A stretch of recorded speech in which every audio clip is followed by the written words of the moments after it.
So friends, wasn't that a special story? Extra yarn. The main character, Annabelle, used her magical yarn to make sweaters for everyone in the whole town. Right? She even made sweaters for cars and trees and animals and houses. And she even made a sweater for that boy Nate who was unkind to Annabelle. Remember? And do you remember what happened when the Archduke sent robbers to go steal the box of yarn? When the box arrived at the Archduke's castle, what happened?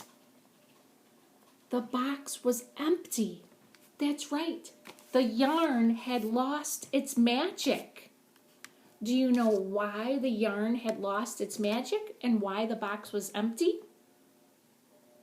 Because the magical yarn only worked for people who used the yarn for good, who were kind, right? Who were generous and kind. Generous, what does that mean? Generous means that you're willing to give what you have to others. You're willing to share.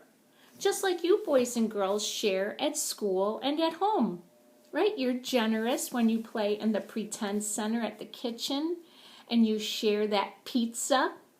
Or if you're in the block center, you're generous when you share the blocks with each other, right? There's so many different times I can remember when you are kind and you share with others, just like Annabelle in our story. So I'd like you to think about how you can be generous and kind at home.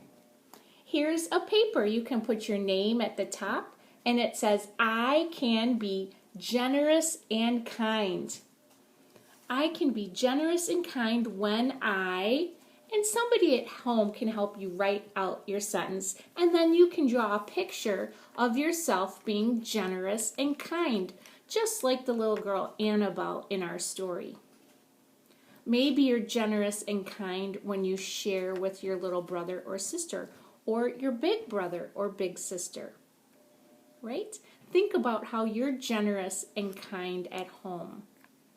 Maybe you're kind when you help mom with the laundry. Maybe you help with your socks. You match up socks in your family. Or maybe you help set the table. Or maybe you're kind when mom or dad says it's time to clean up the toys. And you clean it right up, right? Without being asked a second time. That's being kind, right? So how can you be generous and kind? I would love to see your pictures, boys and girls. All right, let's get back to work and learn more about the letter Y.